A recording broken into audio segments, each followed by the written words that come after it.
Hello, everybody. My name is Graham Elwood. You are watching The Political Vigilante. Always great to have returning guest back on the show, Whitney Webb, who has a show on Rockfin called Unlimited Hangout, which you can get if you're a Rockfin premium member, and also just sign up for rockfin.com/Graham Elwood. We've been demonetized by YouTube. So help us out any way that you can. They have taken away our super chat feature. We can't make a penny on YouTube, basically, which was a massive chunk of our revenue. So go to patreon.com/Graham Elwood. All this stuff is scrolling below and also is in the show notes. Sign up to Rockfin Premium if you can. Rockfin is also free. I got a lot of free content on Rockfin as well. But if you sign up for Rockfin Premium, you get my premium content, Whitney's premium content, a bunch of the other shows that have been deplatformed and demonetized, Nico House, Jason Burmas, Convo Couch, all of that. So support what we're doing so that we can keep sticking it to the ruling class. So I want to talk about that, Whitney, because you have had to deal with this in various forms about being censored.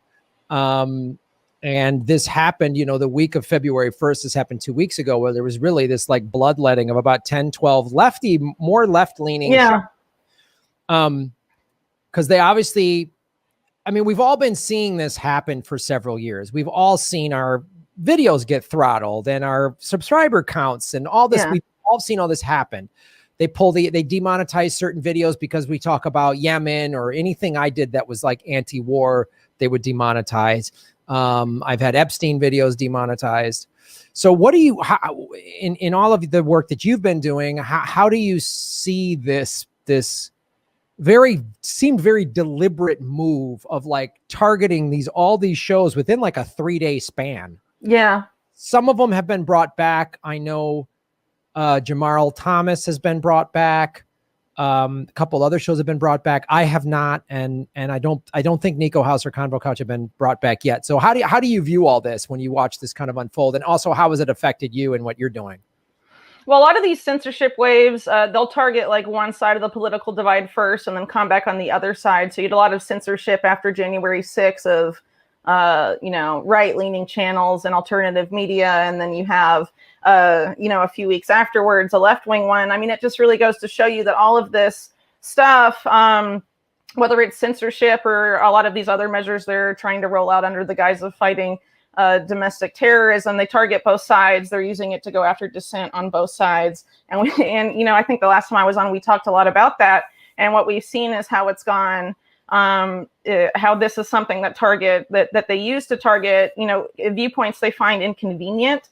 That's why it's important to point out that a lot of these Silicon Valley companies have really deep ties or are contractors to the U.S. government or the U.S. national security state. That's why consistently since 2016 and before, anti-war sites have had to bear the burden of a lot of alt media censorship, and it's really not surprising when you consider that Google, at one point was collaborating with the Pentagon on Project Maven, the AI drone, assassination program that's now being run by the guy that funded Oculus Rift and is all tied up with Peter Thiel. So it moved, from Google to the libertarian guys in Silicon Valley or whatever. But, Google has ties like that to large swaths of the national security state. They're in a big way directing a lot of the AI modernization plans of the military. So people that are going to criticize policies going forward, they're being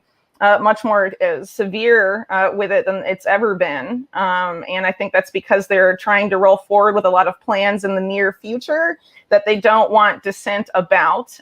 We are currently in the midst of this huge modernization push across the U.S. government. The military is just one example, but Silicon Valley and Google are going to be integral parts of that, and they're invested in that.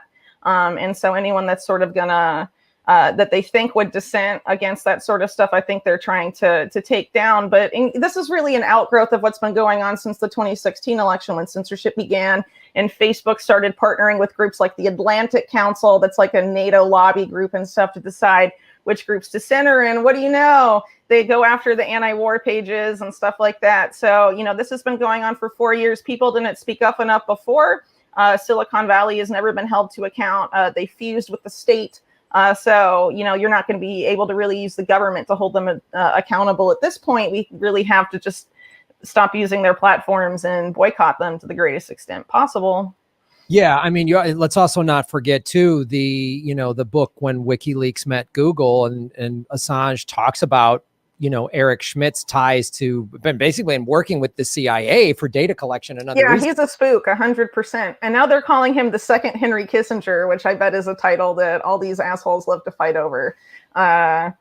So he's like very involved in a lot of stuff, but he's also involved with Israeli intelligence. This group called Team 8, which was set up and run by, or is still run by the former head of Israel's Unit 8200, was funded into existence by Eric Schmidt. They hired the former director of the NSA, Keith Alexander, to be able to identify vulnerabilities in U.S. networks, government networks, so that they could create startups to market to fill those gaps.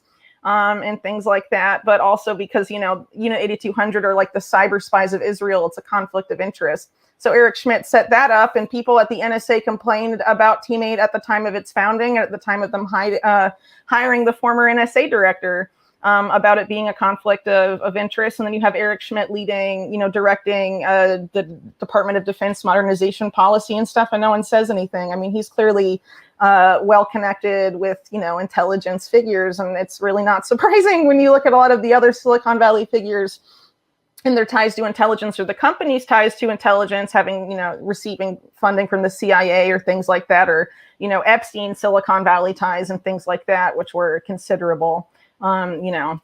It's just crazy when you when you think about how interconnected all of this stuff is. So to see, these groups not want dissent to be out there, or their narratives to be countered at a time when they're playing for keeps in a lot of ways, and hoarding all of the wealth for themselves and things like that. They really are getting to a point where I think it's really dangerous from their perspective to allow dissenters or independent journalism really to continue. And yeah, I mean, it's like and they've been getting away with this, and then I mean, we've talked about this before in the show. I mean, Bill Gates spends, I don't know how much money just to get favorable coverage from the mainstream media. Millions of dollars. I think to The Guardian alone, he gave like an insane amount of money, and their whole like healthcare coverage is funded by him, and some of their climate change stuff too, I think. Coverage, I mean. Mm-hmm. Yeah. And that's why none of these people are being held accountable. And then, of course, and we were worried about this right after the Capitol. And that's, I think, around the time we had you on the show last, is like, yeah, they're going to use what happened at the Capitol as an excuse to, censor. And the left seems to be okay with it because, get rid of, Trump. And it's what bothers me so much is like, what happened at the Capitol is pretty awful, but there's already laws on the books to deal with it. They already are. I mean, like if you if you broke the door and you had a gun, that's against the law. There you go. And a strong case can be made. They tried it through impeachment. They're going to try it in a civil suit, probably, or maybe an illegal suit against Trump and Giuliani inciting the riot. Okay, that's a fair case. And those two guys who I don't like have a right to get whatever weasel attorneys to defend them. They have the right to all that case. So we don't need more censorship on top of this. And just eliminating Parler, it's like, well, they're right wing.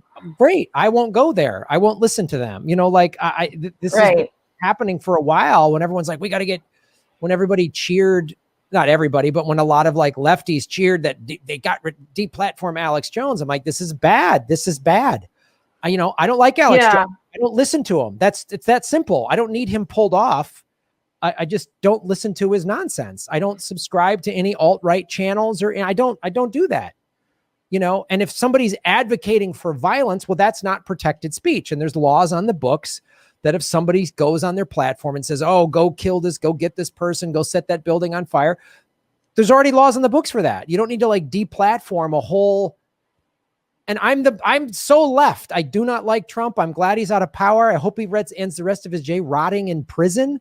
I don't, but this shouldn't, just any conservative point of view just gets to be muzzled as a bad thing, because then of course they've done it to me, Yeah, well, it's worth keeping in mind too that like Silicon Valley is intimately involved in DNC leadership right now. They have a bunch of top executives from Facebook and Amazon and all of that stuff.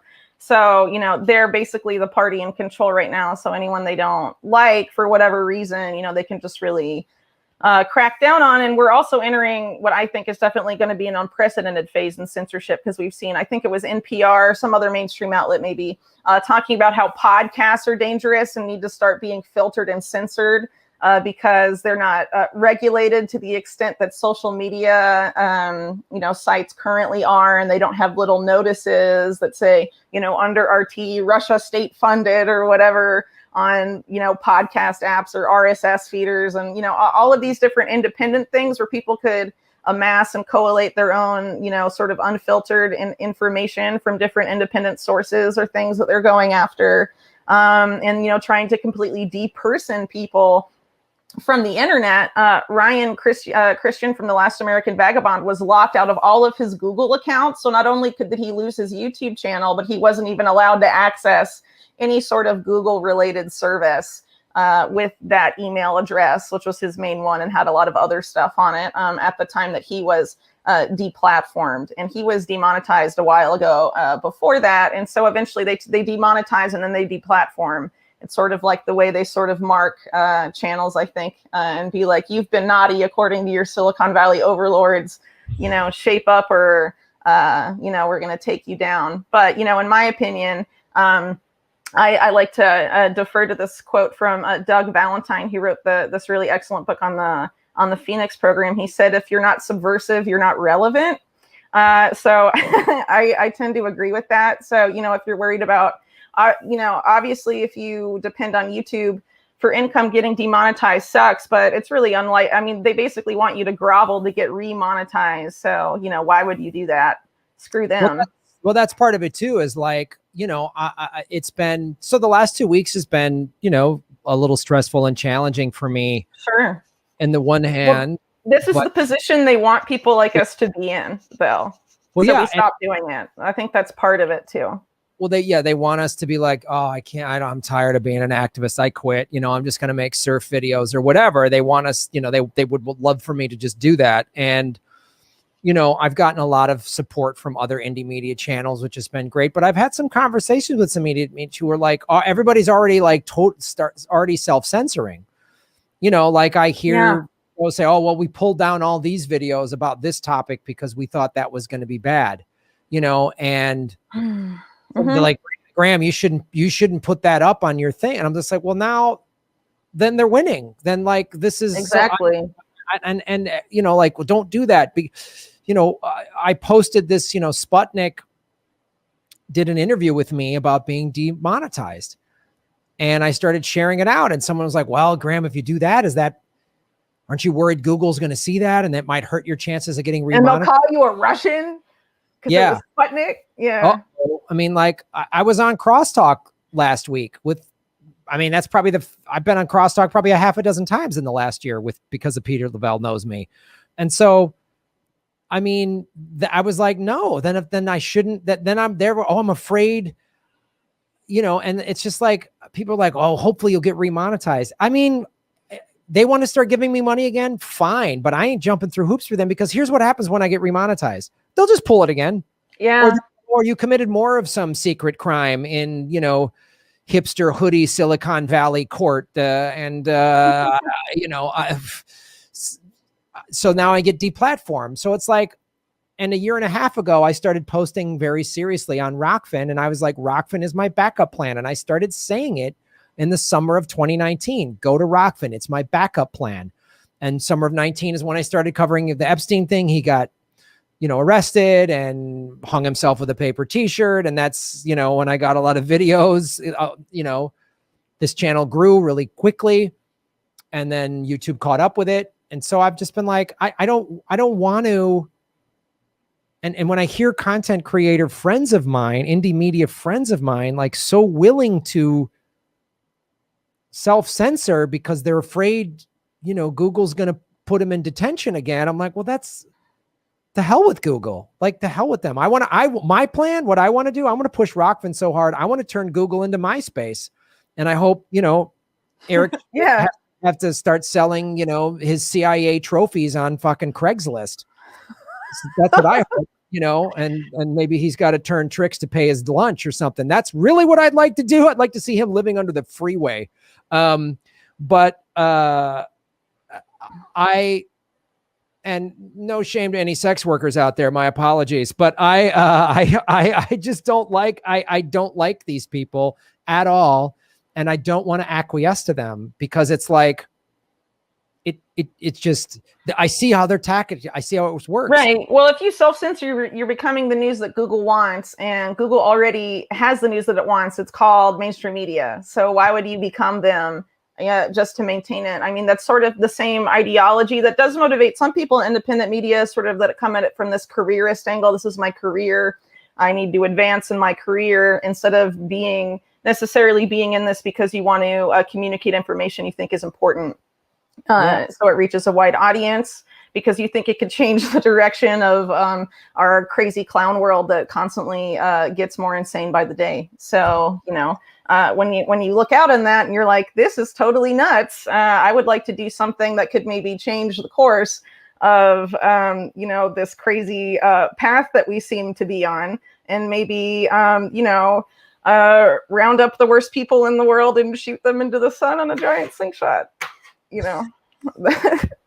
That's what I'd rather do than see Eric Schmidt under the freeway, is load him and Ghislaine Maxwell up into the slingshot. But well, I'm down with that. We should start a Kickstarter for this billionaire slingshot thing. I'm down with that plan too, because under the freeway, he might figure some way to get out of it and get power. Yeah, you may. He might, because it's just too. But yeah, let's put him and Ghislaine Maxwell and Jean-Luc Brunel. And just Dick Cheney. Cheney, the Clintons, everybody, just send them out. Well, it's like family-friendly viewing because they're launched at such speed. You don't see what happens to them, so you can the whole family can enjoy. Sorry, I'm just kidding. Have a fun trip, the whole These are the things I think about to make myself feel better when I write about these terrible people. I'm like, yeah. Into the sun with you. Good luck. Let us know how the sun goes. Let's hope that works. Just bring some sun. It's just but really though, I mean, coming at this from the careerist point of view, I think at this point is misguided, because we are really in a fight for our world.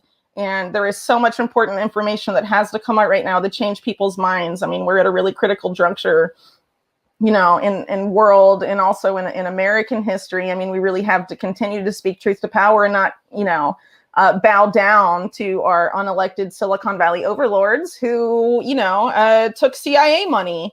And, their head guy, Eric Schmidt, was, is a spook for who knows how many intelligence agencies, I guess.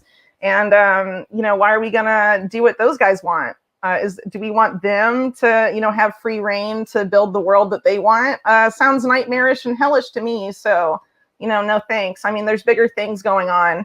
And unfortunately, what they're trying to do, and what they've been trying to do the past 4 years, is force people in independent media that are making a difference into positions where, they have to choose, make some hard choices, especially when this type of censorship advances. They demonetize people, they take away people's revenue, they deplatform people from PayPal or Patreon. I mean, both of those services have sort of made some moves and deplatform people, but mainly sort of, extremist-ish people. But, there's a precedent that they may go forward with that. And of course, PayPal certainly will, because it's owned by Piero Midiar, the Intercept guy, who also is, funds a whole bunch of other shady stuff, including regime change in Ukraine in 2014 with the Obama State Department and things like that. So I wouldn't really expect him to leave people that challenge the establishment on there too much longer. But, anything like that is obviously going to interfere with the ability of people to receive income that do this type of work. And so that's why they're trying to target people in this way. But what we have to do is become more resilient and use services like Rockfin. And there's obviously other options too, besides Rockfin. But I mean, that's one that's definitely worked for me. I never made a YouTube channel because, I mean, by the time I was really doing a lot of the work that I do now, YouTube was already really heavily censoring people. And some people were really dependent too on, after 2016 had been dependent, for example, on Facebook pages that had millions of followers, and they got deplatformed without warning.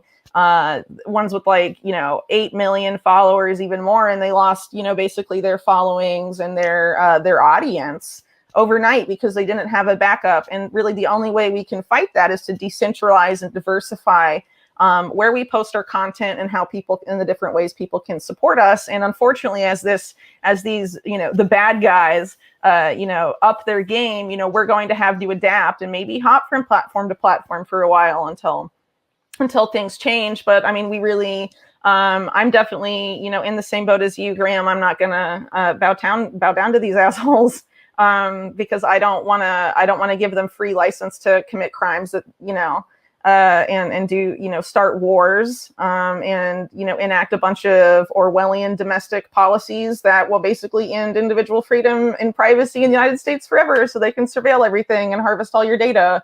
And build their, have a better AI algorithm than China and be the new market leader for the next bazillion years. I mean, that's what all these people care about. So I don't want a world that only cares about harvesting human data, to make money.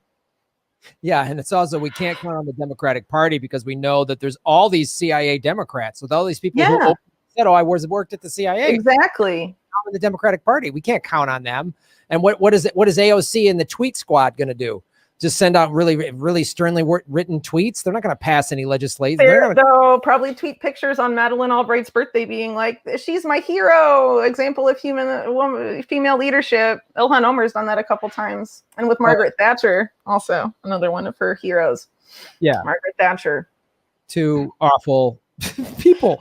So we can't count on them too, especially because they're definitely getting money. As you say, the Silicon Valley then donates to these Democrat campaigns so that they can just push this narrative. And now totally. And these leadership positions, they control what the DNC does. And the DNC was doing a bunch of really weird stuff with voter data, making these new really suspect data warehouses and stuff that were being run by Google. And Google was also involved in DHS's CISA election center at the time while they're running this thing for the DNC. And there's a bunch of other shady stuff that's been going on between the DNC and Silicon Valley for years that I really think should be, looked into. But, Silicon Valley oligarchs also, if you just look at, public campaign donations, donate much, at least in the last couple cycles, have donated much more to Democrats than Republicans or Trump. And Biden was obviously their favorite candidate by a huge degree. But you also, what you mentioned with the CIA people, all these former CIA analysts ran in the 2018 midterms, and a ton of them got in. So a bunch of the Democrat congressmen in Congress right now are ex spooks, right? So, yeah. Yeah, and I think the solution is like you say, it's going to Rockfin. It's platforms like that. I know Susie Dawson and Bill Binney are starting this panquake.com, which people can go there and donate. If they get enough money, they can start paying people to program it. Which is it's like a Twitter. Panquake is like a Twitter platform where they don't collect your data, and it's blockchain and it's open source. That's the key part too, is open source blockchain technology, so that they just can't. I think Mastodon, which is a Twitter alternative, runs on something like that. But yeah, there aren't as many alternatives to the existing platforms as one would like. And a lot of people are spread out on a lot of the different alternative ones. I think it's really going to take some sort of coalition of big name independent media people to be like, you can find our stuff collectively at these platforms to try and get as much of, the collective audience to move somewhere, because the more fragmented we are too, the less people may see the content, if we're not all on the same platforms or we don't know about new platforms, and also it's a lot of work to have to repost all your stuff to 12 different sites and stuff. But I mean, we are really at a point where we don't have a choice. So if you're watching this on YouTube right now, I'm assuming you agree, Graham, urge you to watch this on something else that's not YouTube as much as possible. So you can help us in giving these guys the middle finger, as they help destroy society. Yeah, it's great because we have over 1,000 people watching on the live stream right now on YouTube. We have another handful of people watching on Rockfin. If you're watching this as a clip that's archived again, like I was inspired by what the Wall Street Bets people did a couple weeks ago. And, you know, we have to find inventive ways to kind of stick it to the ruling class. And one way is, as you say, is to circumvent these big, you know, intelligence community backed platforms like Google and YouTube and Twitter and Facebook and all this other stuff. So I urge people, if you are watching this on YouTube, I am going to post like a clip a day on YouTube, but the majority of everything is going to be on Rockfin. And I have a bunch of free clips on Rockfin and some behind the premium paywall. So yeah, go support these things, because it's like they don't censor us there. They don't tell us what we can and cannot say. And they want indie media, because like the internet is like the last place that the ruling class, you know, can't control. They control the corporate media. They control all of it. They control the courts. They control the two political parties. They control all this stuff.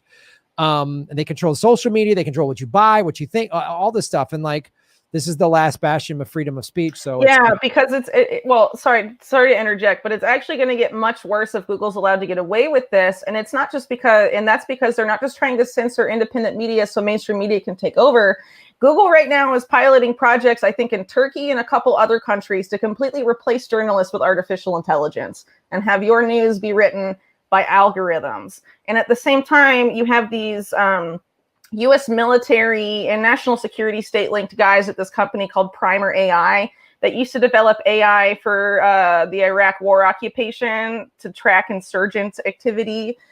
They have now turned their attention to checking fake news in real time with an AI algorithm, and they're on contract to do that from the U.S. Air Force, the U.S. military, and they turn in that product that is expected to partner with social media and things like that in March of this year. Actually, I wrote about them in December. So, you know, these are this is like the future of news. If people don't make an effort to support your favorite independent media content creators, it's not just it's about, you know, human-made news, the future of that. You know, it's even beyond like the future of honest news or independent news or anything like that. Are we gonna, you know, let these guys outsource it to an algorithm? Because, you know, there's so many blogs and independent channels and things like that out there that they know it would cost them a lot of money to have like humans taking everything down. So they want to offset all of this to an algorithm as much as possible. And that's what they're trying to do, take humans out of the equation and feed us information made by machines. And that they want to do that across industries too. You know, it's not just media, but, you know, if you don't want your media to be, you know, read to you by the great robot overlord, then maybe please help Graham's channel stay in good financial straits. Yeah, don't let the robot overlords tell you what you're supposed to think. And it's another reason why, you know, they're trying to extradite and jail Julian Assange. It's why the work that he's done and Edward Snowden and Chelsea Manning, it's why it's so important, because this is what they're trying to do. Control the narrative, control the information. Don't let anybody speak up. And anyone that's allowed to, quote, speak up is paid quite well, like, you know, Rachel Maddow and, you know, Anderson Cooper and folks like that. As long as they push the narrative, they can, and Fox News is allowed to speak up, because they'll just blame everything on the Democrats and the evils of socialism or whatever. Like, oh, hey, socialism is going to take away your cows or whatever their crazy nonsense is. And then the MSNBC can just blame everything on Russia and the Republicans. That's permissible. That's even why you've seen like AOC go from, she doesn't criticize the Democratic Party anymore. She just blames everything on the Republicans. That's allowed. You can blame the other team. That's allowed, but you can't call out the system. Those channels you just named, though, are allowed to like literally make up conspiracy theories all day long, and they never get in trouble for it. And then people like you and me talk about actual real things that they won't talk about. And then they're like, you're the conspiracy theorist. Oh, yeah. You must be taken off the internet, you naughty conspiracy theorist, thought criminals. So it's unbelievable. They've been sitting like all these crazy Trump or QAnon people saying the election was rigged. You guys said Russia. You blamed Russia. You've been talking about Russia for 4 years. Like, that wasn't a crazy conspiracy. Hillary loses and it's Russia's fault. And then Trump, I'm just so, they're all awful. Anyway, folks, go to rockfin.com and support what both Whitney and I and other shows are doing. And check out Whitney's unlimited Hangout because it's she does fantastic work. Whitney, you do really deep dive, fantastic work. It's great having you on the show, and it's the kind of journalism that is hard to find now, and for the various reasons we've just been discussing. So please go to rockfin.com and support both of our shows. I'm here with returning guest, friend of the show, Whitney Webb. And please hit the like button, hit the subscribe button, do all that. But we've been demonetized on YouTube for speaking the truth. They did not like Lee Camp and I doing our government secrets, where we talked about the JFK assassination. And literally under Lee Camp, we do the show live here, and then Lee puts the show on his YouTube, and I put it on my YouTube. So when Lee put it on his, underneath they put this thing saying, like, fake news, according to Encyclopedia Britannica and Wikipedia, Lee Harvey Oswald killed JFK. Oh, really? The most widely disputed, controversial assassination of the last 100 years. There's like books that are sourced with forensic evidence and all this stuff. That's it's like the most researched assassination ever, probably. Ever. It is the most researched assassination ever. So all those books, all the documentaries, the movie, they're all wrong, but our good friends at CIA Tube say it's Lee Harvey Oswald. Hey, isn't it amazing that 60 years after they're still so sensitive about it? Yeah. They'll like freak out if anyone questions the narrative. Really, really telling, guys, that you can't let people talk about it still. It's been a while. And as we've discussed, Google, which owns YouTube, works with the intelligence community. And speaking of that, I wanted to talk about some of the new amazing Joe Biden cabinet picks. It's just a amazing litany of Wall Street warmongers, intelligence community people, and like we saw Janet Yellen. So flagrant. She's got $810,000, from Citadel, and she's in charge of this Wall Street Bets Reddit. Well, she also ran the Federal Reserve, which is like beholden to the interest of the biggest banks in the country. So, I mean, she knows who's in charge and is very happy to comply. That's why she's back in. So yeah. So tell us about this new. I think his name is Eric Landon. What new horrific deep state monster is this clown, and what awful shit is he going to help Biden do? But he'll do it, though, with a rainbow flag and diversity, I'm imagining, right? Like, right. Well, actually, I mean, you're going to find it really funny because the guy, well, we'll go into it a little more, but he got in a lot of trouble in 2018 because he praised a very outspoken, super racist eugenicist. And academics that criticized him then in 2018, not that long ago, now are saying it's okay for him to be in Biden's administration because the person below him in this office is an African-American woman. So that absolves him of past racist and eugenicist affiliations. The fact that the person under him is a woman of color makes anything he's ever said and done perfectly fine. And he's, okay now. I love how the identity politics is just like the Catholic Church going into a confessional.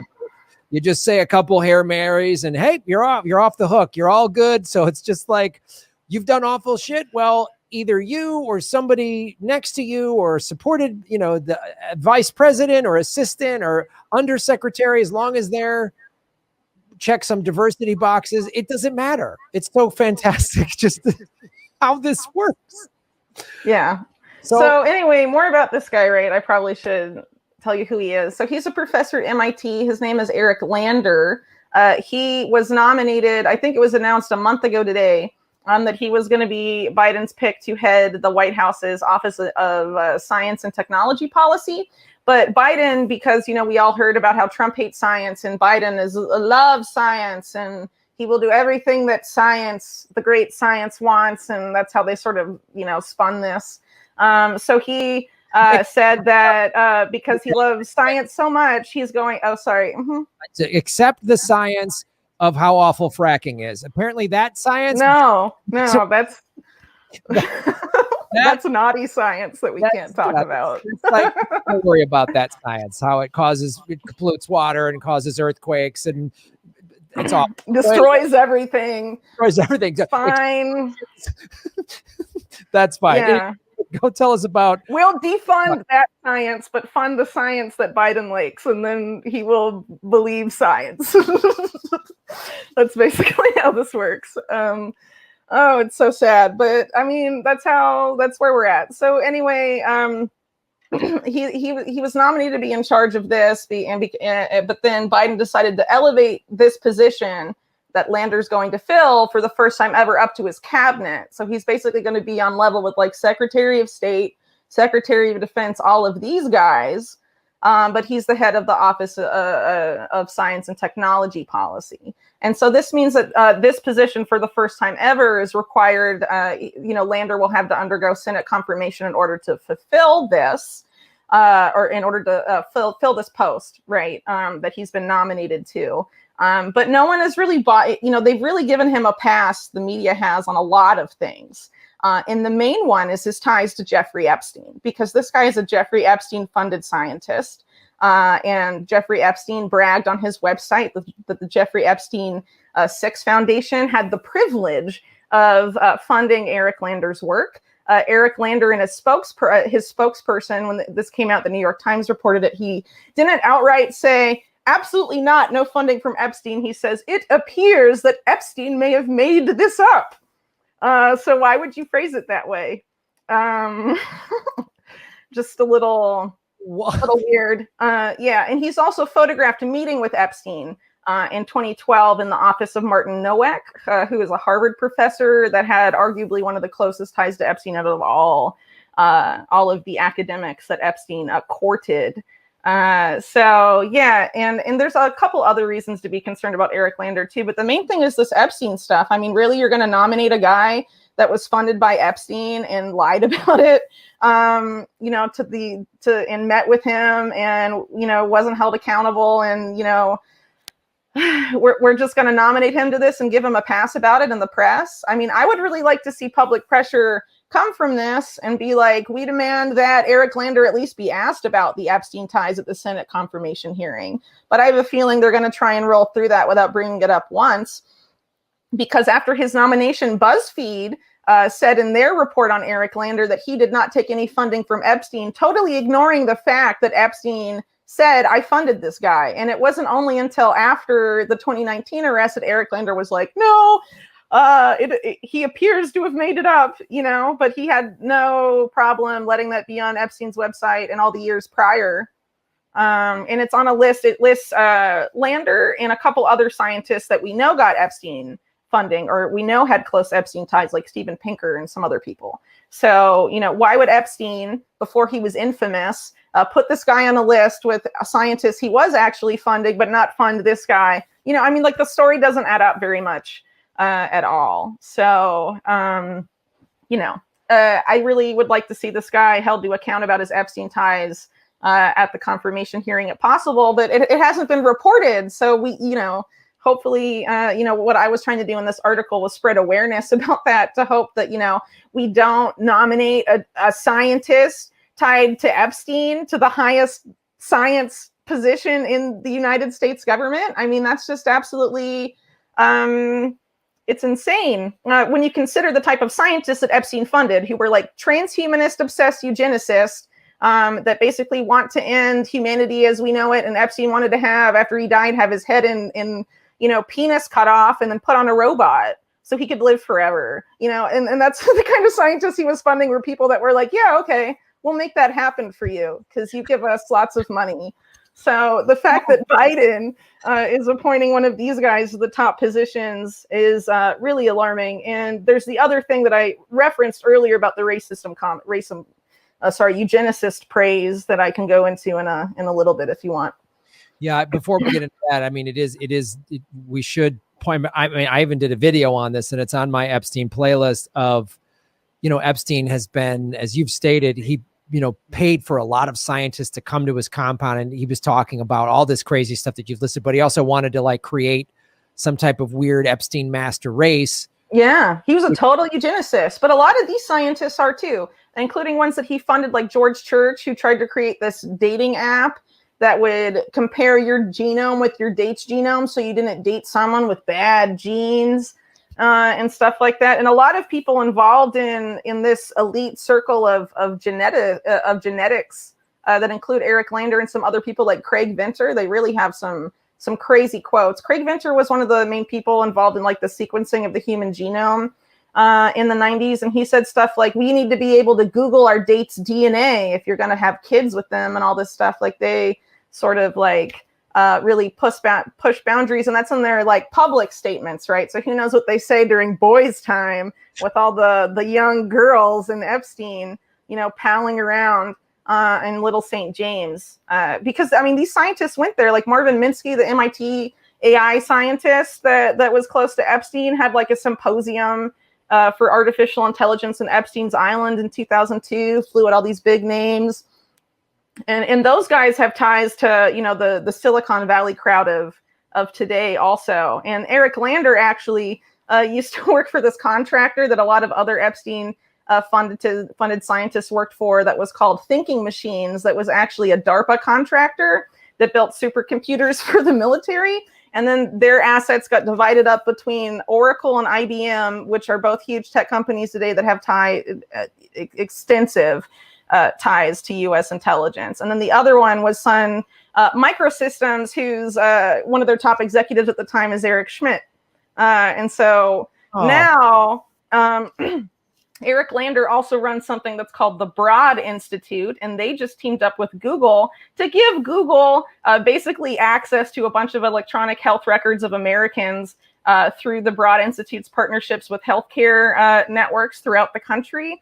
And so they partnered with Google to create this new open data ecosystem that's going to allow Google to harvest all of that sweet data from, private health records of Americans. So that was announced like right before, or maybe it was right after his nomination by the Biden administration. So, this Silicon Valley tie comes up a lot in this type of stuff. So he's going to be the top science guy. He has these ties to Silicon Valley. He has these ties to Epstein. And he also, one of the people he worked with when he was involved in the Human Genome Project was James Watson, who some people may know as the co-discoverer of the double helix shape of DNA with Crick and Watson, right, were the scientists to discover that. On a side note, it was apparently a woman played a big role in that, and they totally sidelined her and cut her out of the story so they could take all the credit. But aside from that, Watson was a total racist, crazy eugenicist dude who had to basically, despite being so famous for discovering this, had to completely retreat from public life because he said that the genes of African people of African descent make them stupid. And he refused to back down from that.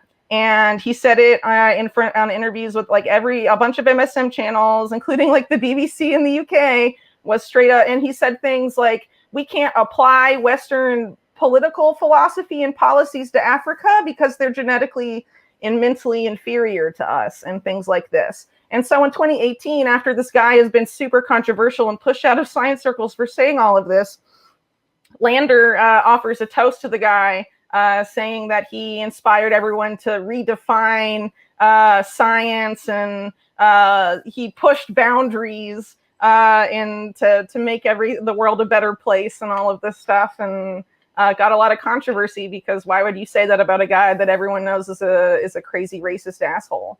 But apparently that's fine for Biden. Well, yeah, I mean, Kamala Harris is the first Black woman vice president, so it's all good.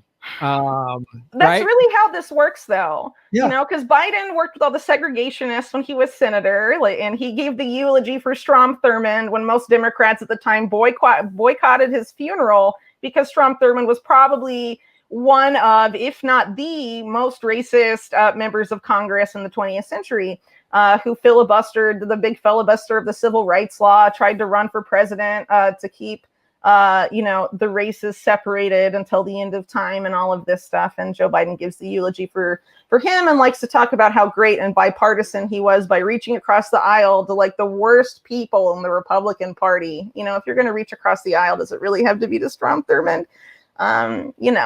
But, you can see why he wouldn't be offended necessarily by Lander's comments, Biden, right? But the impression the Biden administration is trying to give out that they're the least racist ever and Trump was the Nazi racist and racism is gone in the U.S. now because Kamala's VP, even though she had no delegates and no one wanted her to win except for, the oligarchs. It just doesn't make any sense. It's a really sad narrative. So the fact that they're trying to be like, well, his number two woman, the number two person will be an African American, like that's supposed to make this guy any better. That doesn't take the Epstein money away, It's like the Epstein money away. It's like, hey, well, Ghislaine Maxwell and all these other women, Epstein had a bunch of women working for him. Oh, great. He had women selling and raping children. Oh, wonderful. Like, yay. It's so stupid. And I'm mystified, like how the vote any blue will do liberal crowd, how they just will listen. Some of them are watching this video right now and they're just going to go, yeah, but still better than Trump or whatever. Like they're just so out of their mind delusional. Yeah, well, when Obama was president, a lot of people that were super mad about Bush just totally checked out for 8 years. Right. And unfortunately, there's going to be some of those people that now that Trump's gone are going to try and check out for 4 years. But, I'm of the belief that we don't have even 4 years to just, wait it out and be like, well, we'll elect a progressive in 2024, against Nikki Haley. Oh my God, they're already talking about her being the Republican person. I just, we really can't afford to be checked out at this point in time, because what we're seeing right now is an unprecedented effort by the richest people in the world to make a giant neo-feudal underclass that they are basically trying to make, police state, make them live in tech-fueled police states is where a lot of this agenda is going. I can't understand why people would be willing to just sit back and let these guys build a future like that for people. What do you think the craziest billionaires and most predatory billionaires in the world are going to do if you never hold them accountable for anything and you just let them walk all over you? They used to just straight up murder people in the Industrial Revolution. You think they give a flying F about you? Look, this from interviewing Maria Farmer. They've just murdered people. Maria Farmer talked about all the young girls and women who just disappeared. They have no problem. They have no problem with this. So it's really, yeah. So how, I don't even know where to begin, but when is Eric Lander's confirmation hearing? It hasn't been scheduled yet, but it should be in the next couple of weeks. I'll be keeping tabs on it on Twitter. But if they go through this guy's confirmation hearing and they don't ask him about Epstein once, and that was such a huge story, and this guy took a bunch of money from him and then lied about it, that I pointed out some other reasons for concern with this guy, right? But there needs to be pressure to have this guy asked about his Epstein ties, if nothing to raise awareness about it. Epstein was openly a eugenicist that was into science for really creepy stuff. And the other geneticists that he was involved with, not counting Eric Lander, were involved in really shady stuff. Eric Lander has his own history. It really needs to be called out. We just really can't let the Epstein stuff just fade and be memory hold forever, because that's how that stuff happens again. Because there's been no real investigation, who knows, it could be happening right now. But we just can't be like, this is fine when this type of stuff happens. So I really hope that there's some sort of pushback. And this is a pretty easy one, right? Because Epstein ties are juicy. It's a Biden nominee. The Senate hearing is going to be publicly broadcast. It could be a good opportunity for a question, but I don't have enough influence to get it up there. But maybe if we spread the info around enough, more people will know about this and hopefully pressure their representatives to ask Eric Lander what the nature of his ties to Jeffrey Epstein were. I mean, I don't expect him to give an honest answer, but at least, you know, poke the guy a little bit. You got to at least ask it. Otherwise, it's pathetic, honestly. Yeah. So, yeah, that's one thing people can do here watching this show. So share this clip out, but also ask these people. I'm assuming Bernie Sanders will be on the Senate confirmation hearing. So maybe, you know, whoever's on it, ask that they ask these questions. And, you know, demand that they ask these questions about his ties to Epstein, because this is just horrific. Anyone with ties to Epstein, I'm sorry, man. They're just guilty. Like, the hell with them. Like, fry them. Like, I know. And how is this allowed? I mean, and you're all like, oh, yay, Trump's gone. You know, ding dong, the witch is dead. And now they're just bringing in more horrific people. They're not overt racist, but they're just getting money from a pedophile eugenicist. Oh, yay, we did it. We fixed. So, yeah, like you say, it's more people are waking up, more people are paying attention because they're just forced to. You know, we just had this second impeachment trial, but we can't get our $2,000 checks yet. We can't get free health care. Well, now you're going to get a 9/11 style commission on January 6th instead of stimulus checks. Because now they've gone from impeachment, and so now we've had the commission announced, and now that's going to be the big distractor. Nancy Pelosi is like, you know, just being the ringmaster of the biggest bread and circuses, you know, brouhaha in like in modern history, just wasting everyone's time. I think that's what she's honestly just doing, though, is just wasting everyone's time on purpose. Yeah. They want, in my opinion, they want things to get worse, because then the billionaires that fund them can sweep in and buy up everything. Bill Gates is now, you know, the biggest owner of farmland in the U.S. apparently. And Biden, in his new, I guess the Stimulus Act, eliminates farm aid. So more farms are likely to go under. Who do you think is going to swoop in and buy those farms up when they go bankrupt? I think that's absolutely correct. I mean, there is a huge housing bubble. There's a commercial real estate bubble, because you've got all these people have been doing what the forbearance, right? So homeowners, whatever, small business owners, you know, rental property owners have been, since the pandemic started last year, have said, oh, give me a forbearance. Yeah. And they haven't been paying their mortgage in 6, 9, 10 months, 11 months, whatever. And so that payment's going to come due, and the new stimulus plan might just kick it down the road. But each month you don't pay that forbearance, there's the interest on it, the property tax, the escrow, all this stuff. So people are going to get these big bills from their mortgage company going, well, here's 16 months of not paying your mortgage. Now here's this lump sum. And so there's going to be these mass foreclosures. I've talked a lot about the 30 million evictions that are looming. And I think this is all by design. That they're going to swoop in. That's why they're delaying. And again, more bread and circuses to distract people from the fact, because they want all this real estate to go up on the market because they snatched it up. That's what they did 10 years ago. And so that's what Pelosi and all these billionaire assholes are going to do. And that's why they just keep distracting us with this nonsense, and no one's going to hold any of them accountable. And people that voted for Biden, who were celebrating in the streets, if you don't hold these people that you voted for accountable, and when I'm critical of them, or you on social media, I always get somebody going, Graham, go easy. He's only been in office 3 weeks or whatever. And I'm like, don't be mean on the squad. They're our allies. Well, okay, then do what you said you were going to do. Lindsey Graham has never promised me a goddamn thing. Neither is Mitch McConnell or any of those maggots in the Republican Party. So these fake progressive Democrats have promised us things. They said they're going to fight for Medicare for all and $2 UBI and all this crap. And then when they don't do it, I'm supposed to and then they write they get idiots at The Intercept to write these articles like, force the votes, now's not the time. Well, when is the time? When is the time? When there's a worse pandemic?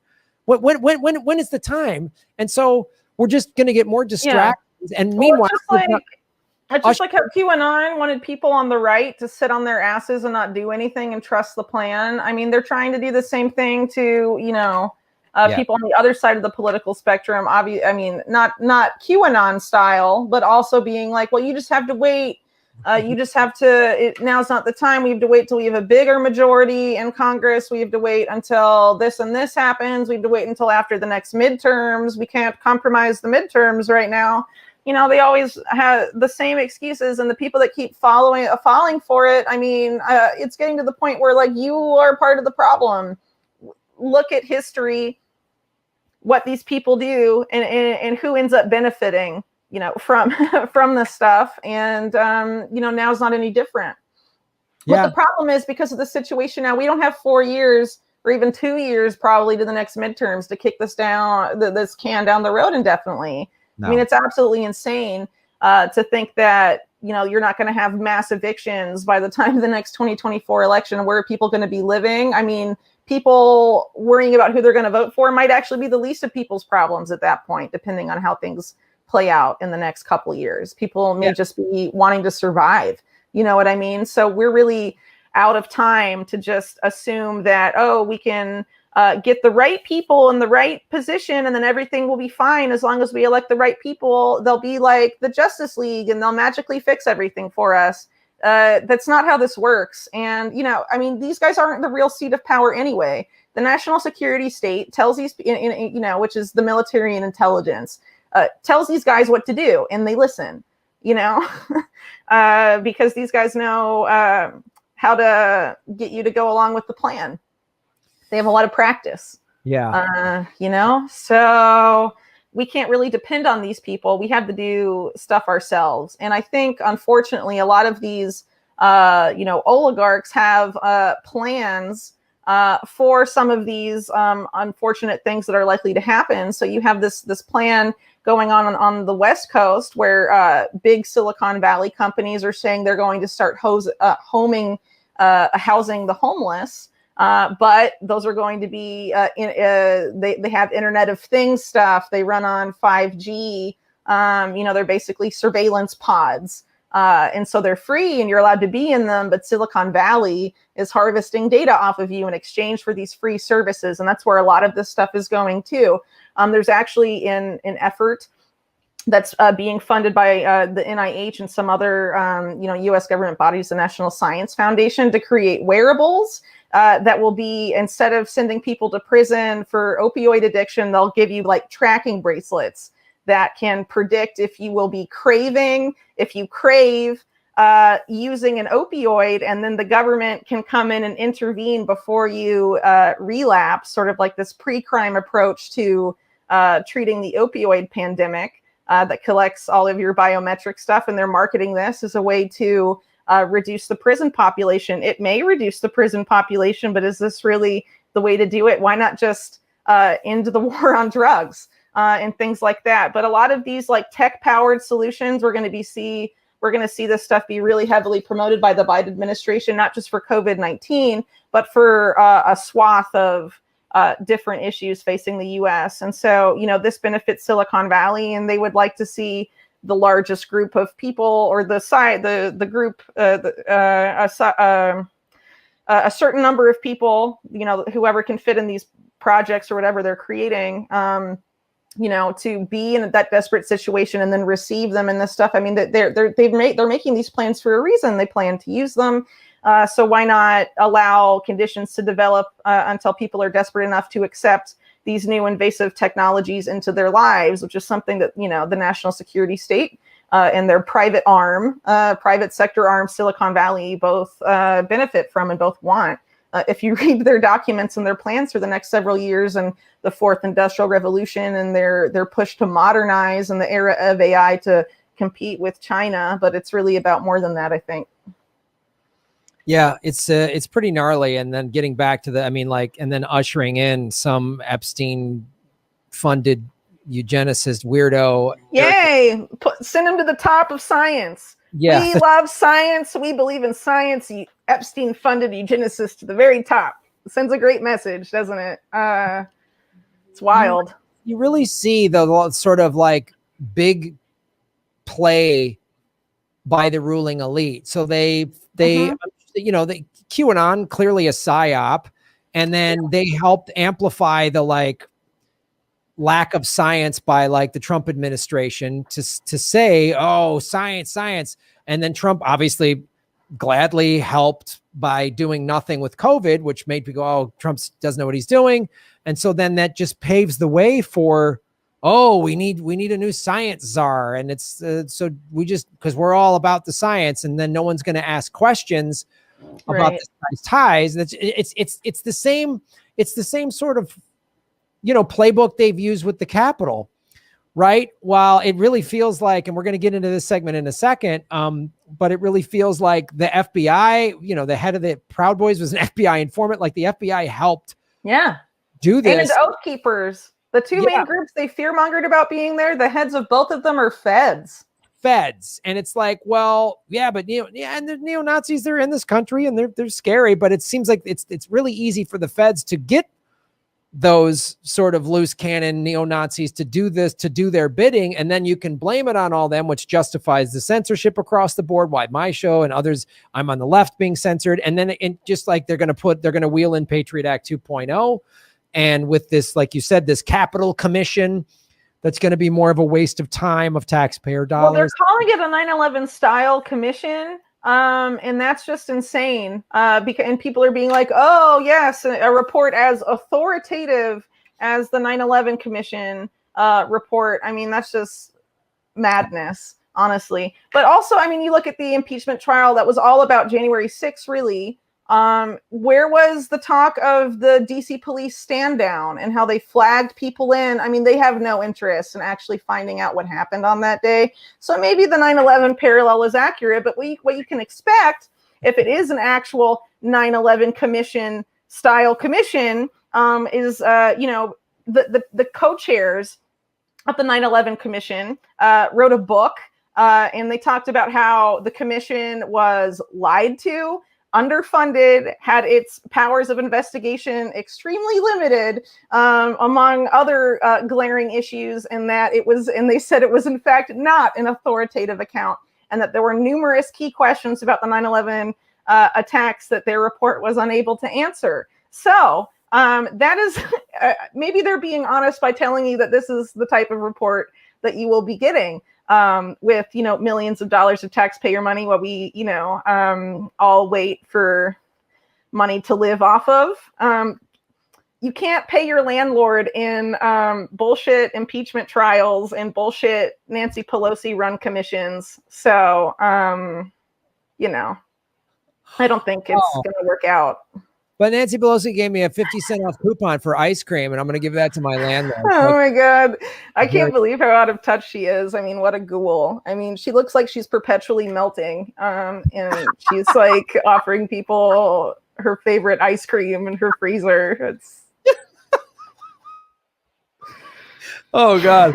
Folks, please check out Whitney Webb stuff, Unlimited Hangout on Rockfin. Support us both on Rockfin. It's a blockchain cryptocurrency platform.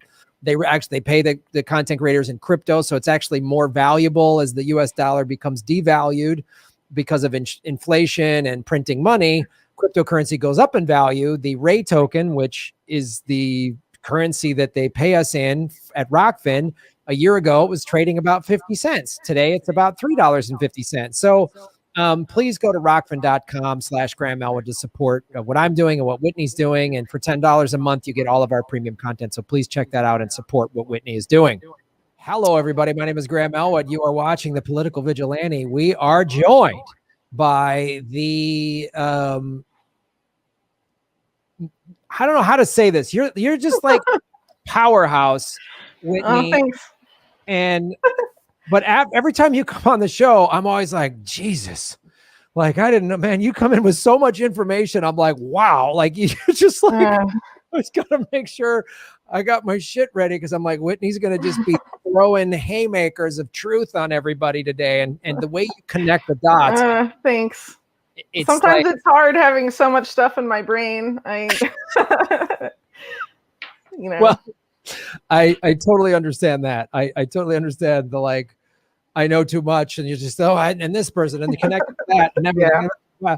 So we to let everybody know, it's in the scroll below right now. My show two weeks ago was demonetized by YouTube, which was about 60% of the show's total revenue.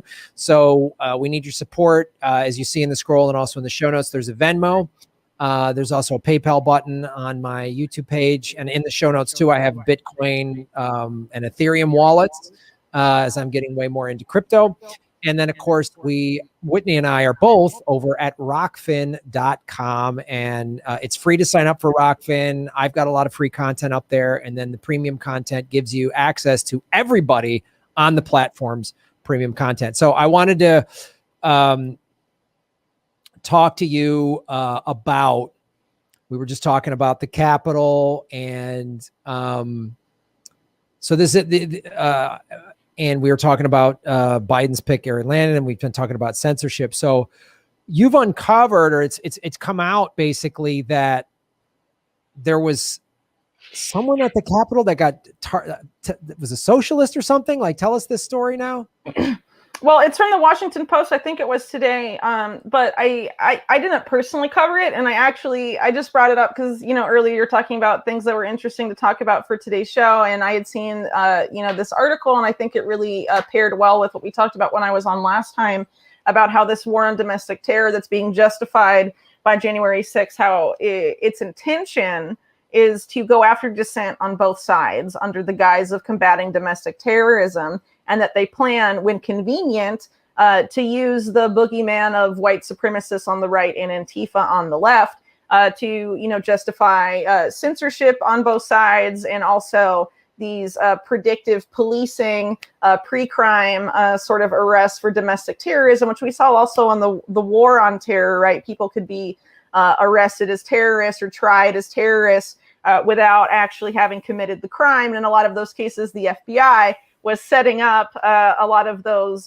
people with informants or things like that to take part in those terrorist attacks. And then right before they can commit them, the FBI swoops in and busts its own plot that it paid to be created, basically.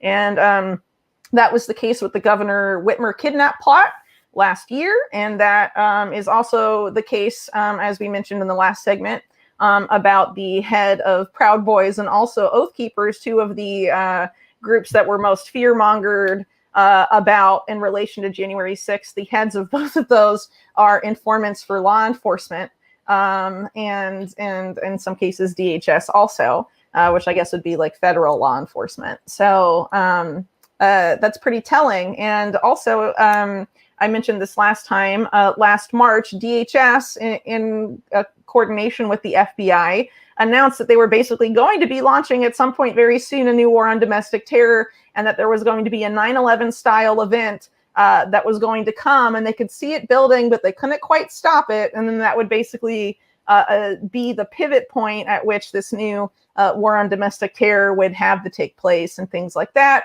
And that they were targeting the far right, white supremacists, things like this. This is what they say in this hearing last March. And then January 6th happens. You have all these allusions to Pearl Harbor, 9/11. Now to investigate it, there has to be a 9/11 style commission.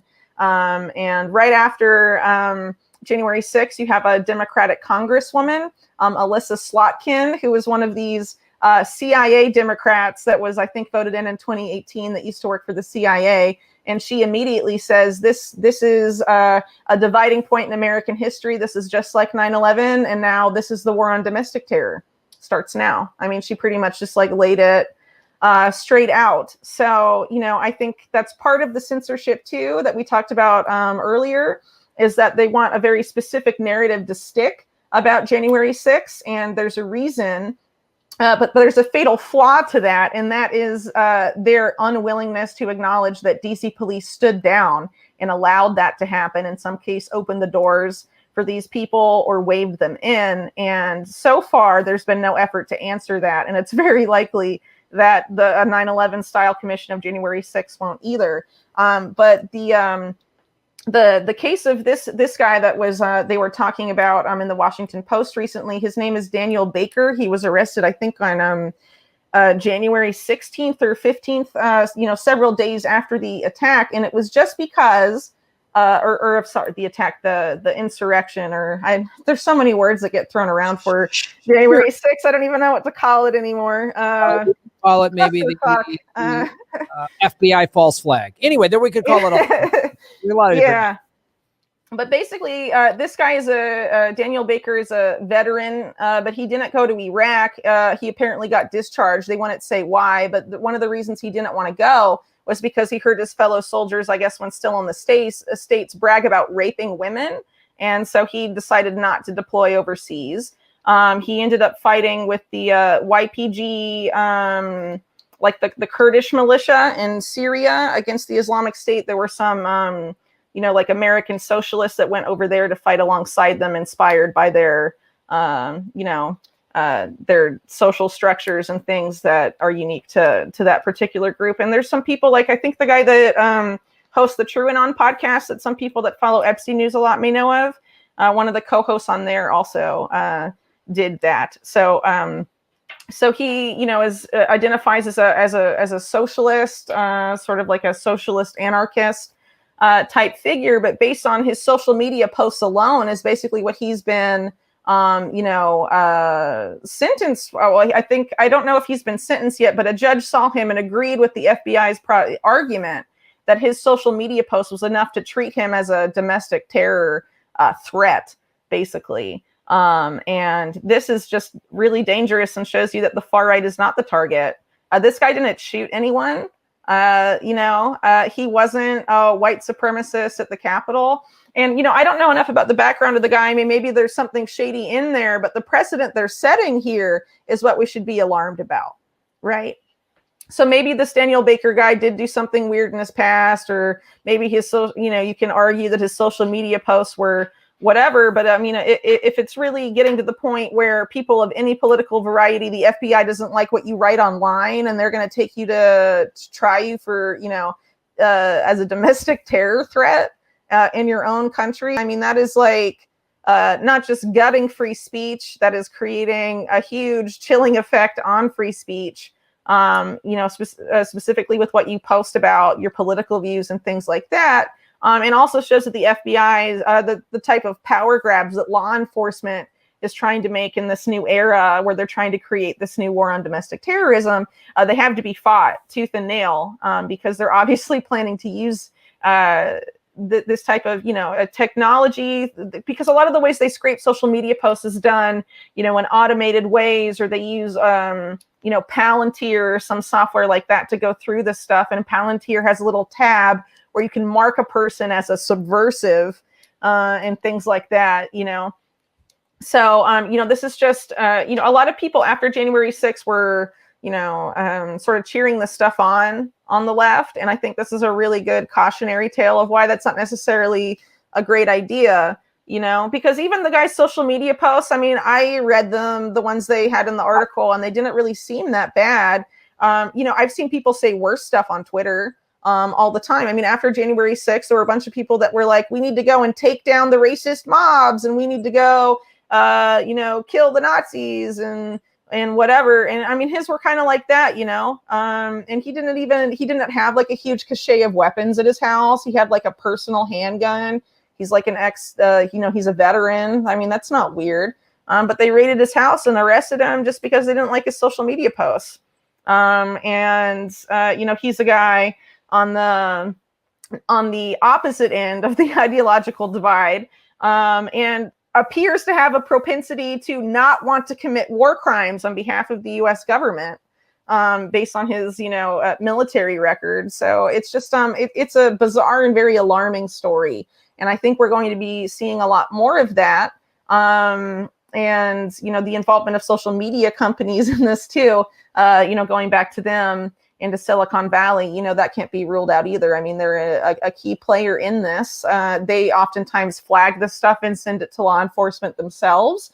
The Anti-Defamation League, for example, has a hate lab in Silicon Valley that used to flag speech they don't like. The ADL is basically a front for Israel's government. They're basically a lobbying arm. They conflate, support of Palestinian rights with anti-Semitism all the time. So they routinely flag speech that should not be flagged just because of their political affiliations. They also have a lot of ties to organized crime in the United States historically as well, the Anti-Defamation League, but that's kind of a story for another day. But I mean, that's the organization involved in flagging this stuff. And they're also involved in telling the FBI and DHS, who to investigate, the different field offices of the FBI, who to investigate as a domestic terrorist if they get a tip or something like that, or they decide they don't like someone's social media post, they go and they report them. And at this hearing I mentioned last March, they straight up acknowledge that.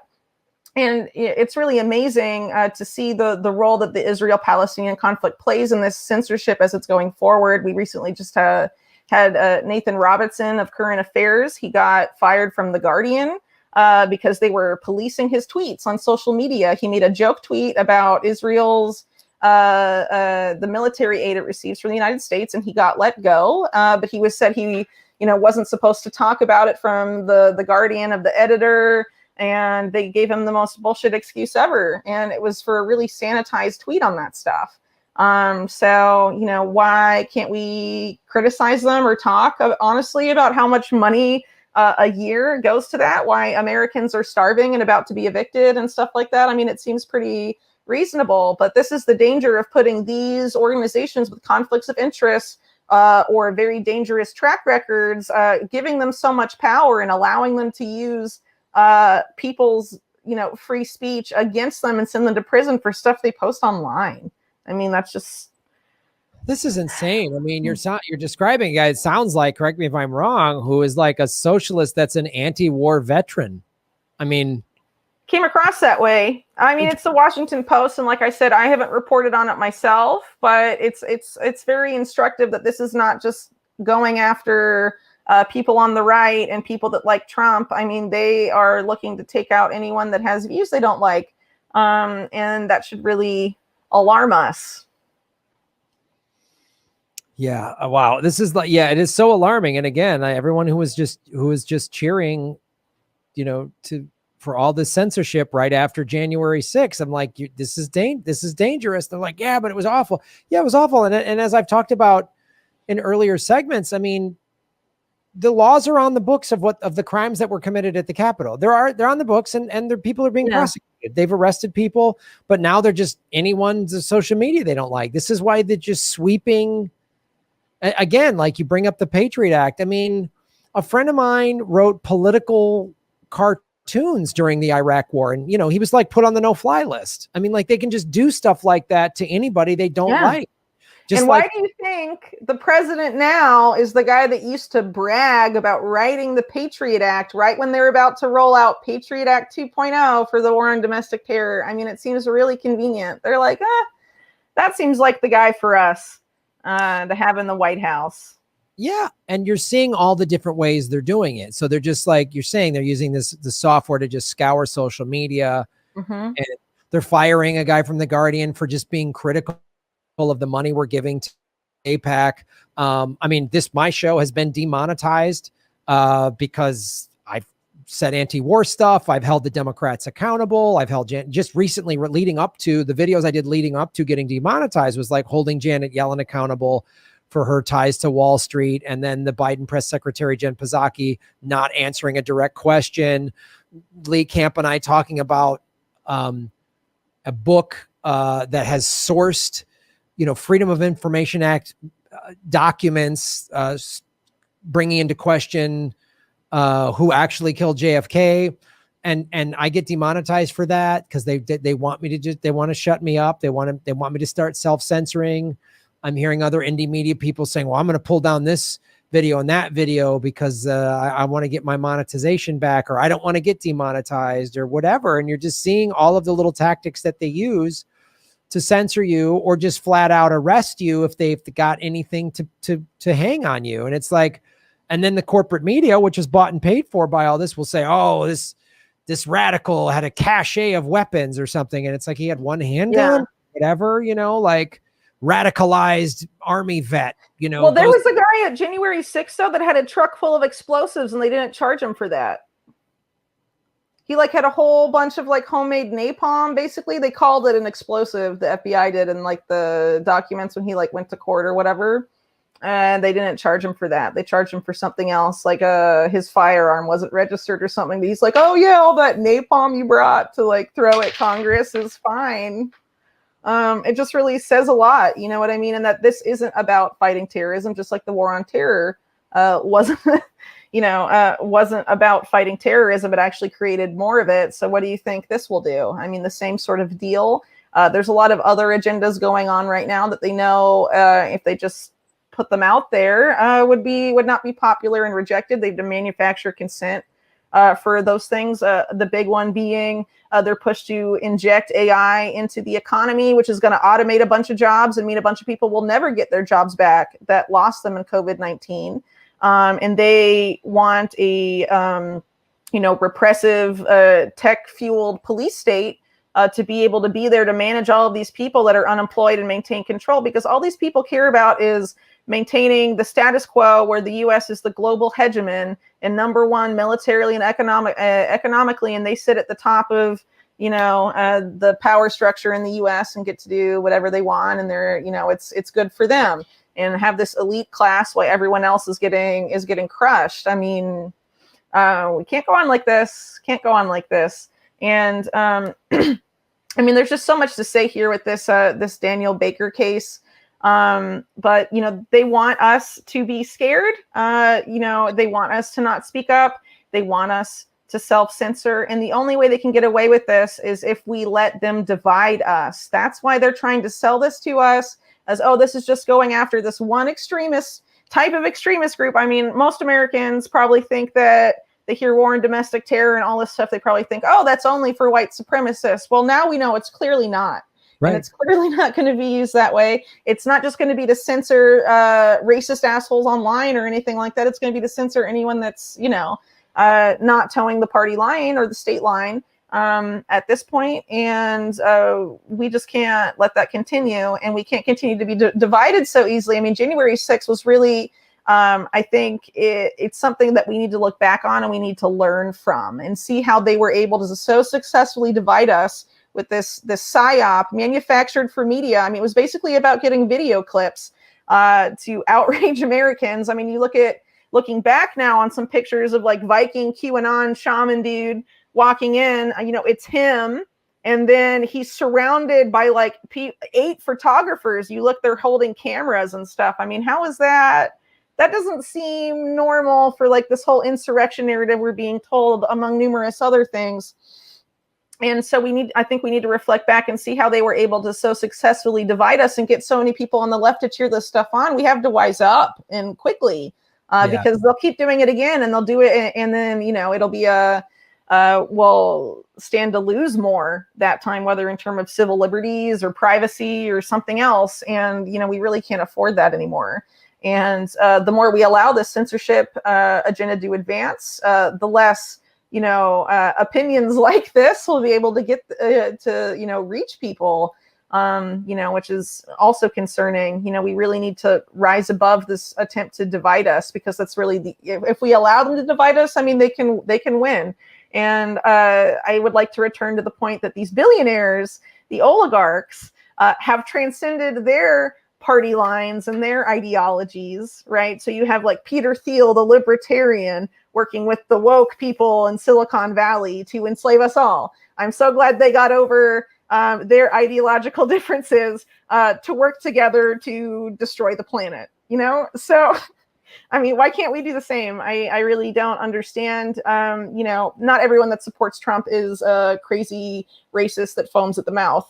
I mean, and it's just really cartoonish to say that and to talk down about people that are, we're all increasingly in the same boat here. And if we don't get our shit together and tell the billionaires to screw off, I mean, the billionaires are playing for keeps right now. They don't plan to have to deal with dissent for much longer if they get to, install and enact the policies and technologies that they're looking to do.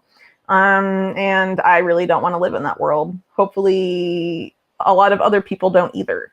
Yeah, their tactic is very simple. I've talked about this on this show since in the 4 years I've been doing it, because it just becomes very obvious. Their whole goal is keep us divided, distracted, and afraid. That's it. That tactic works, because if we all get together, because they realize that the Trump supporter, I mean, look, I just watched this movie, Judas and the Black Messiah, about Fred Hampton. I've talked about Fred Hampton numerous times on this show. He united working class white people, Latino, Black people, he was the chairman of the Black Panther Party of Illinois. I mean, he went to working class white people and said, we're on the same side in this fight against capitalism. So nothing scares them more than that. Nothing scares them more than that. That's why Fred Hampton was murdered. Yes. That's why Martin Luther King Jr. was assassinated, when he started talking about economic equality for all Americans. When Malcolm X started to realize him and Dr. King had more in common, when he started to unify with King, he got murdered. When Bobby Kennedy was like, oh, I'm not going to be, like my dad wants me to be, just this corporate oligarch kid. And anybody unites people, man, they get murdered. Now they don't just assassinate. Assassination is too clumsy for the ruling class. They just buy people, co-opt them, get sheep herders like Bernie Sanders or whatever they did. I don't know if they threatened to kill Bernie's grandchildren or whatever they did to get them to just mollify or whatever their tactics are, buy people off, AOC, she's going to fight for us. And then they probably, I don't know if they threatened her. They said, look, we're going to let you run for president in 2028 when you're 35. Yeah. I'm pretty sure 2 more years AOC will be meeting with Henry Kissinger. Yeah. And he'll be preparing her for her new leadership role. I mean, that's how I see that playing out. I don't have any faith in that. And I haven't for a long time. I mean, when she first came out with her draft, this is when she, first won her primary and stuff. She released her like a draft of what a Green New Deal would be from her, office if elected or whatever. And it was basically what Nancy Pelosi wanted to fight climate change. It was all cap and trade, which is incidentally the policy supported by the big oil companies. They love cap and trade. So, then I was kind of like, yeah, that's disappointing. I wrote an article when I was at Mint Press News about that, got tons of hate mail because she had the celebrity appeal. And, unfortunately, it seems like people, that tend to vote Democrat are more susceptible to that political celebrity crap. They did it with Obama to great effect. And they still milk it. I mean, they still do it with Michelle Obama and like these people that they sort of made this political celebrity royalty class, and it becomes more about their clothes than about their policies. Right. Yeah. Kamala Harris, they do that all the time. They're like, look at Kamala Harris wears Converse. I'm like, so does like a bazillion other people. And most of them are like preteen mall rats. So like, I'm not impressed. It's just so ridiculous. But they have focused a lot on that and like her pantsuits and all this stuff. They do the same thing with Hillary Clinton, the pantsuits. Like no one cares what the war criminal wears. Like, into the sun. Into the sun. Launch them into the sun. Them into the sun. No, they just did an article about Jill Biden was at the store wearing a scrunchie, and people said that she feels so relatable. It's like, oh wow, she's married. Is that real? That's like, it's a real thing. It's really like they have really reached rock bottom of groveling crap. There was also one about like Joe Biden playing Mario Kart. And it's like, all right, like, I don't even think Joe Biden's capable of playing Mario Kart. I mean, it takes you have to use at least 2 thumbs and coordinated movements. And I don't really see Biden being capable of that. Yeah. Launch him into the sun, Whitney. That's launch the ruling class into the sun. I really if I were to ever run for president, that would be my campaign. I'm going to launch. It's also mine. So we'd have to be running mates, I guess now. Fine by me, man. I'll be whatever. I'll be your VP. I don't care. That's my platform, dude. I'm in. Launch him into the sun. I'll be That's the only policy I would run on. It would literally just be that. And then I'm out, Because once we launch them into the sun, then we can let everybody else just go back to democracy. Yeah, things go back to normal. Yeah, let solutions come up their own way after we've launched the ruling class. Man. Well, Whitney, great having you on the show today. Tell everybody where they can find your work, and you do great work. So where can they find it? All right, so I'm mostly writing for my website, unlimitedhangout.com. I also, Unlimited Hangout has a channel on Rockfin. It also has one on Odyssey, Odyssee. I also have, I have my Twitter account that you can still follow for now, but I expect to be deplatformed at some point because now Jack is following me, and that weirds me out. So who knows how long. how long I have. But you can follow me on Mastodon, and which is a Twitter alternative. And oh man, I have other links too, but I can't remember them right now. So I have a link tree. I just posted it on my Twitter recently. So if you go to my Twitter, you can click that and find links to all of my where you can find all of my content. I also contribute to The Last American Vagabond. So like my author page there is there. So you just go through those and you'll be able to find all of my stuff. One really good way to keep up with my stuff, have like a personal, I guess, news feed of content I put out, is on Telegram. Unlimited Hangout has a Telegram channel on there. You look it up, and every time I post new content, I put it right in there, and you can see it on your phone right away. But all of these platforms at some point are probably going to be targeted. So we have to, keep in mind that we're going to have to hop around as they target one platform after another. Now it's Parler. They already said they might look at Telegram. There new information's come out about Signal that makes it look a lot more suspect than it did before and things like that. So we're just going to have to be, adapting as these things come out. But, it's the only way forward, only way to really fight back and continue speaking truth to power, which thank you for doing, Graham. It's hard to be demonetized. It really sucks. But, it's just, in my opinion, it's proof that you're having an impact. So, that's awesome in a sense. I think I'm when things open back up and I go back on the road with Ron Placone, I'm gonna have shirts that say demonetized. I think because it's something we should all be proud of that we've been through. Yeah. Well, thanks, Whitney. And of course, folks, I'm going to be going up on the Political Vigilante is going to be on Odyssey as well. I've reached out to them. They really are excited to have me on their platform.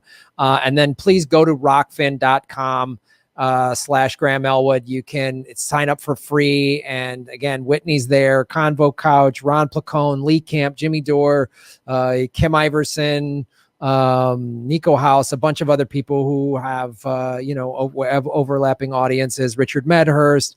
So I have a bunch of free content that's there. And then if you do the $10 a month premium, it's blockchain, it's cryptocurrency, and it's a way. And then also please go to panquake.com. They are doing a fundraiser. They just hit their $50,000 goal. Their next goal is, I think, somewhere around 100 grand. If they get that money, they can literally build Panquake and have it like up and running. It's like a open source blockchain Twitter that Bill Binney's helping, one of the best cryptographers in the world, who, stuck it to the NSA and the FBI, is helping design it. So those are ways to do what Whitney's talking about, is like, we're going to have to hop from all of these platforms because they are going to start getting targeted. That's why blockchain and cryptocurrency and all that. So I just received a question people have for you, Whitney. They want to know, are you vegan and are you related to Gary Webb? Okay, I'm not related to Gary Webb, but he is a hero. And his work was amazing and changed the world. So I'm very happy to be confused as a member of his family, but I'm not related to him. There are actually a lot of Webbs in the Kentucky, Virginia area where my dad's family is from. I don't know. So that's all I have to say about that. And I was vegan until I got pregnant, and then my child was massive, and like people still make fun of how fat a baby she was. She's not now. She's 3.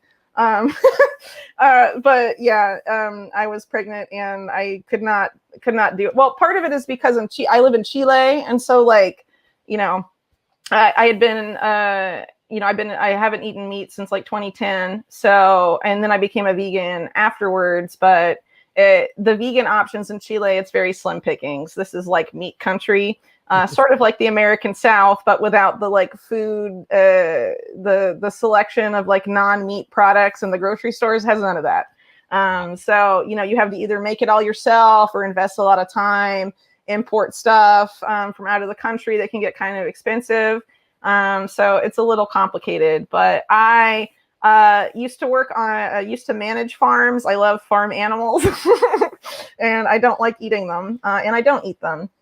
So, I went back to dairy when pregnant. So I'm just a regular old vegetarian now. So Well, thank you.